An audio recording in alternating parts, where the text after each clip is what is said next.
Welcome to Daily Magic, a cozy corner of the world where you're invited to rediscover and experience the abundant magic that dances through your life. This podcast is slow living wrapped in sparkles, self-love woven with inspiration, and mindfulness dipped in wonder. So brew up a cup of tea in your favorite mug, settle into your comfiest chair, and join me, Shaina Wexler, as we allow ourselves this respite to romanticize our lives and revel in daily magic. Hello, my beautiful friend. I'm so happy that you are here, and I'd love for you to take a step into some daily moments with me and see if maybe you can relate. The aroma of roasted, sweet coffee beans wraps thickly around you as you wait, seated on a mildly uncomfortable wooden chair. The sound of your name in the air pulls your attention. You rise and move the few steps towards the coffee counter as the barista gently nudges your drink towards you with a slight nod. "Oh, beautiful," you say, noting the perfect symmetry of the microfoam design that adorns the top of your beverage. "Thank you," you say, sending them a smile before, with overly cautious movements, you scoop up the mug and saucer, attempting not to disturb the coffee top art while shuffling your way back to your table. As you take your seat once more, a waft of bold and creamy meets your senses. The light pouring from a nearby window reveals tendrils of steam rising from your cup in lovely curls. What a perfect and idyllic moment, you muse. And out of instinct, you reach for your phone. The evening air is soft against your skin as you lean forward slightly on the park bench, elbows resting on your knees. Before you, the sky is unraveling. Streaks of coral, lavender, and deep gold stretch across the horizon like brushstrokes from a hand too steady to be human. The sun, low in the sky, sinks towards the trees, casting everything in a warm, amber hush. You notice how the light hits the blades of grass just right, how shadows stretch long and slow, how even the passing joggers seem to move more reverently through this moment. It feels like a quiet blessing unfolding without fanfare. And so, you reach for your phone. Your pet is curled up at the edge of the couch, a small, warm shape nestled into the quiet of the room. One paw twitches slightly, chasing something in a dream, and a soft exhale rises from their body as they settle even deeper into sleep. The room holds its breath with them, still and calm. Light filters through the blinds, casting soft stripes across fur and floor. You can see the slow rhythm of their breathing and the way their chest rises and falls like a lullaby. It's one of those moments that feels impossibly gentle, familiar, quiet, sacred. Slowly, so as not to disturb your sleeping angel, you reach for your phone. The warm sun beams down through palm fronds that sway lazily above your lounge chair. Somewhere nearby, waves lap in rhythmic whispers against the shore, and the faint clink of ice in a glass drifts from a shaded cabana behind you. Your skin is sun-kissed, your body finally softened by rest, and the book lying open across your chest is forgotten for the moment. You glance out at the impossibly blue water stretching into the horizon. A breeze lifts a few strands of your hair and carries with it the faint scent of salt and sunscreen. You close your eyes for a beat, breathing it all in.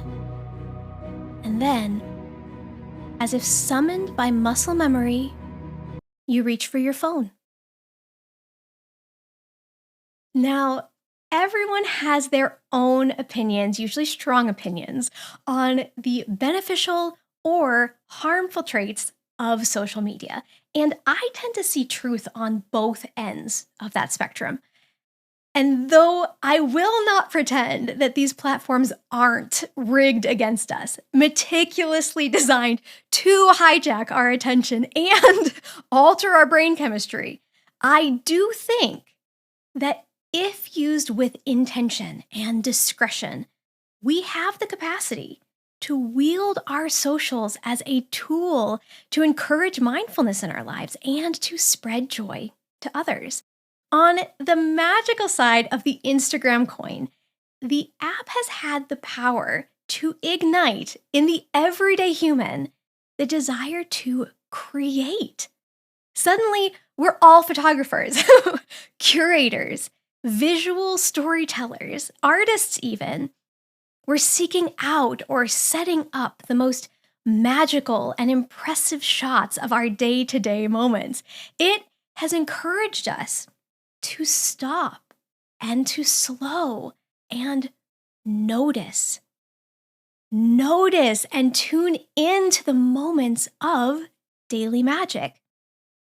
In a strange and really beautiful way, it's trained our eyes to search for the extraordinary hiding in the ordinary, to appreciate plating and presentation, to eat with our eyes before we eat with our mouths, right?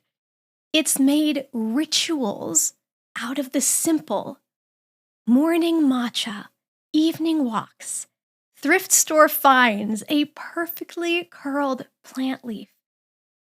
Instagram has pushed us to search our surroundings for moments worth celebrating, not just the big, obvious wins, but the tiny, blink and you'll miss it ones. It's encouraged us to stop, smell, and yes, photograph the roses. It's made the invisible visible. And beyond our newfound artistry, with the magic of Instagram, we've discovered our inner poet, the storyteller within. We craft captions like journal entries, reaching for the words to express our inner wisdom, striving to bring ourselves to a state of positivity and impart inspiration to others. And that, to me, is the magic of Instagram. However, and here's the irony, Instagram also has the power to rob us of the very magic that it helped us to see. Often, somewhere along the way, the lens shifts, right? We stop noticing what moves us, capturing photos and videos that truly light our hearts on fire, and then sharing with the hope of passing that joy along to others. And instead, we start scanning for what might appear beautiful to others. Not what stirs us, but what might impress. Not what connects, but what performs. And in these cases, when our eyes are trained to capture images that speak well of us, or our status, or our lifestyle, we're actually being ejected from the moment itself. We become so fixated on setting up and staging the quote shot, right? Getting that shot, that we miss out on taking that first delightfully satisfying hot sip of our cappuccino. By the time we set our phone aside, our drink is lukewarm, while we get the focus and the filter just right and add our caption and then the music and then post it, we've missed out on the vivid colors of the sunset. By the time we look up, the hues have already faded. While we're smoothing the blanket around our pet and moving the plate out of the background and adjusting the camera angle to perfectly capture their adorably peaceful sleeping form, they react to our movements, flutter their eyes open, stretch, and wander sleepily into another room where they can actually get some rest.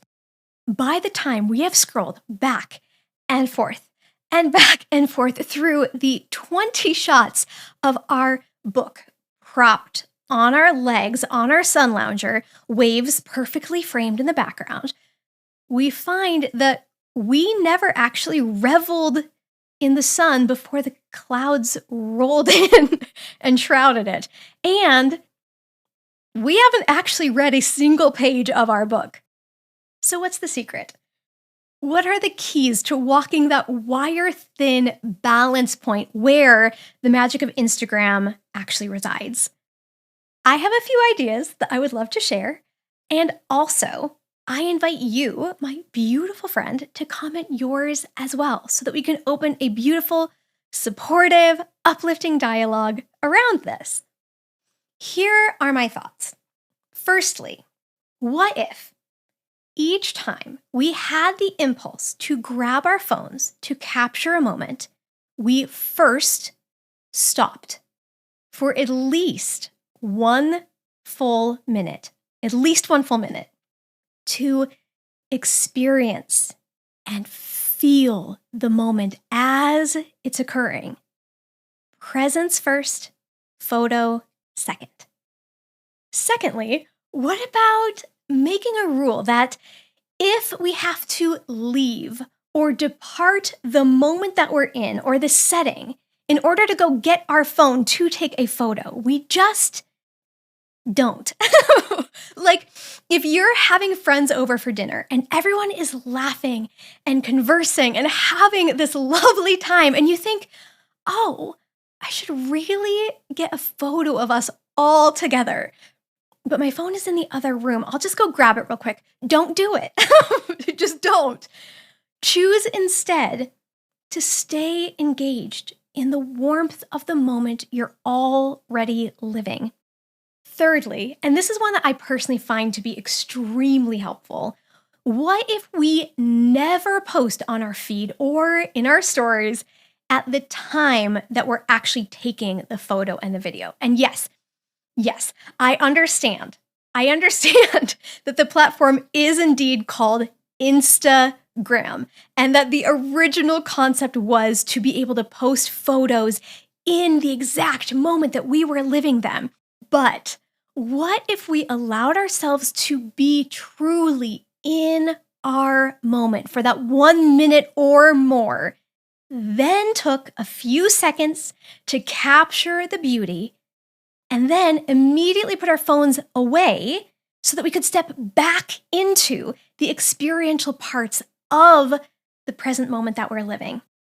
And finally, fourth, what if we chose to only ever post photos and videos that felt truly reflective of the depth of emotion that we were experiencing when we were living that moment? And what I mean by this is, what if at the end of the day, Once we're scrolling through our photos and our videos that we took of these moments that made us so excited to capture them, instead of choosing the most impressive shots, perhaps we post only the couple of photos that feel the most evocative to us, the ones that bring us back into the beauty of the moment that we lived.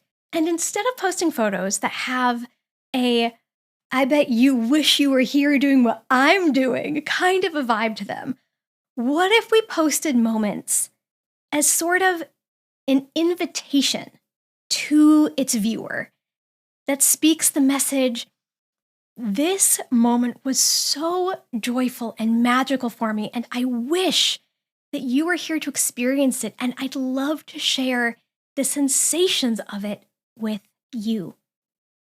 Because in the end, maybe the real magic of Instagram isn't just the art we create for others to see, but in the feeling we choose to share.